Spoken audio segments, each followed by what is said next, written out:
जानते हैं जी ये सब लोग जानते हैं, जब विधानसभा का चुनाव हो रहा था तो प्रधानमंत्री ने भी कहा और मुख्यमंत्री ने भी कहा, अमित शाह जी ने भी कहा कि जो है हम ये पिंक रेवोल्यूशन जो है वो ख़त्म करेंगे। सबसे पहले उन्होंने कहा था। लोकसभा का जो आर्डर था और सुप्रीम कोर्ट का जो आदेश था वो अलग बात थी।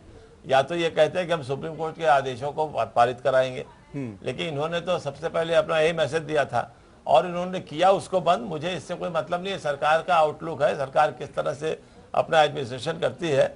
विरोधी पक्ष कह सकता है भाई ये गलत है, ये सही है, वो अलग बात है, ये सरकार अपना करती है।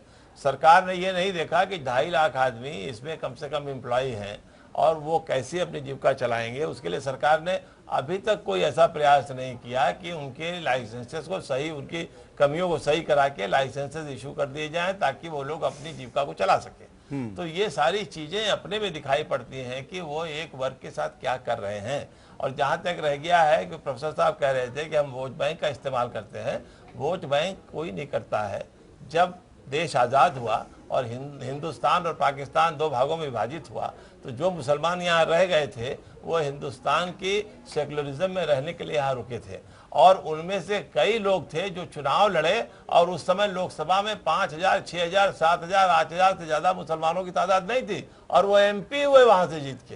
तो वहाँ के हिंदुओं ने उनको जितवाया, कांग्रेस ने नहीं जितवाया उनको। तो इसलिए ये सारी चीज़ें प्रेजेंट गवर्नमेंट को देखना चाहिए और उसको देखे किस तरह से उसको करना चाहती है। वो हटाना चाहती है हटा दे, पिछली सरकार लाई थी ले आए, उससे कोई मतलब नहीं है। लेकिन ये बार बार उन पर कहा जाएगा। आज आपने भी इसको टॉपिक बनाया बात करने के लिए तो कुछ सोच के ही बनाया होगा। तो उसी लिए इस सब चीजों को सरकार को भी सोचना चाहिए और अगर सरकार सोचती है तो बहुत अच्छा है, नहीं सोचती है तो फिर जो आगे समय आएगा वो देखा जाएगा। ठीक है।